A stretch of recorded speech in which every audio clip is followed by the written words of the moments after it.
Legazpi National Airport and Cebu Pacific welcomes you to Legazpi. Time check for your convenience is now 8 minutes past the hour of 7 in the morning. Your safety is of primary importance to us, so please remain seated with your seatbelts fastened until the aircraft has come to a complete stop.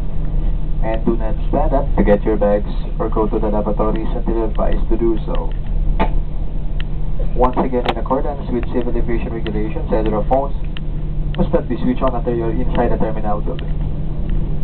And before deplaning, please check your surroundings to ensure that you do not leave any of your personal belongings behind.